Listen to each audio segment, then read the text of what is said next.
कुणाच्या भावना दुखावल्या असतील तर शब्द मागे घेतो, जितेंद्र आव्हाडांनी व्यक्त केली दिलगिरी.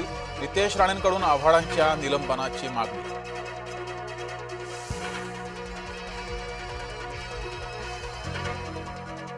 शिवालिक पोहोचले गुजरातच्या बंदरावर, विरोधक खोटे ठरले.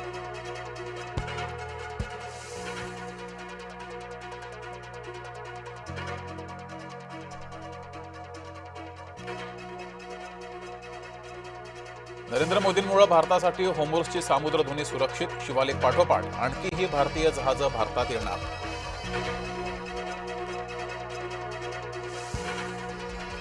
आता ओटीपी शिवाय सिलेंडर नाही, बुकिंगसाठी मार्गदर्शक सूचना जारी.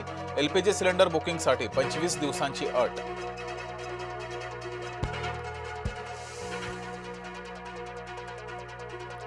काळा बाजार करणाऱ्यांचे कारनामे उद्ध्वस्त. बुलढाण्यात तहसीलदारांना पकडले 14 घरगुती गॅस सिलेंडर.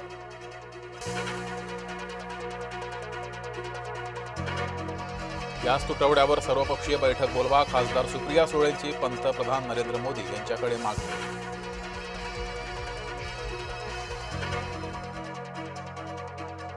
घरगुती गॅसचा तुटवडा नाहीच, केंद्र आणि राज्य सरकारची स्पष्ट भूमिका.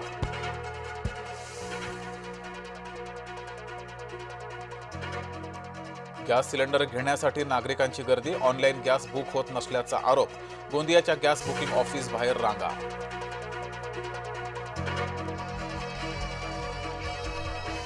सोन्या चांदीचे गडगडणं सुरूच. आखाती युद्धाचा सराफा बाजारावर परिणाम.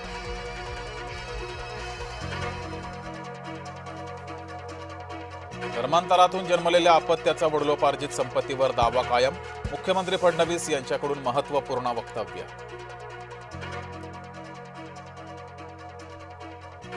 बारामती आणि राहुरीमध्ये बिनविरोधला विरोध. विधानसभा पोटनिवडणुकीबाबत मवियाची आग्रही भूमिका.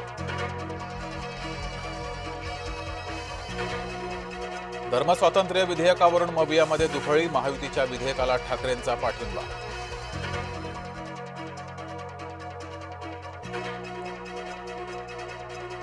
धर्मस्वातंत्र्य विधेयकाला आव्हाड विरोध करणार. पवार गट आणि ठाकरेंमधला दुरावा कायम. राज्यसभा निवडणुकीनंतर पवार ठाकरे दुरावले.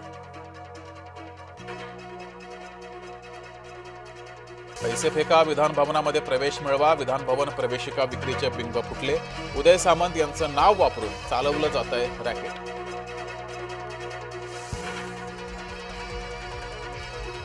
अधिवेशन सोडून शिंदे दिल्लीला. अर्थसंकल्पीय अधिवेशनादरम्यान शिंदेंचा दौरा असल्यानं बुवया उंचावल्या.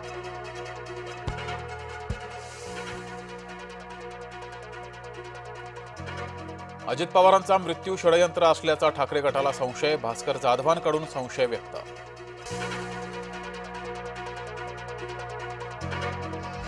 विरोधी पक्षनेते पदासाठी ठाकरेंनी पुन्हा लावला लग्गा. उद्धव ठाकरेंच्या भेटीवेळेस काँग्रेस पवार गट अनुपस्थित.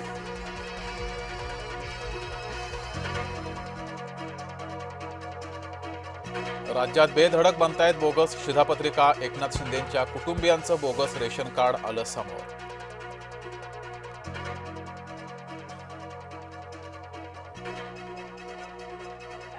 मुसलमान राष्ट्रांचा पाठिंबा न मिळाल्यानं इराण बिथरला. इराणकडून दुबईत ठिकठिकाणी हल्ले.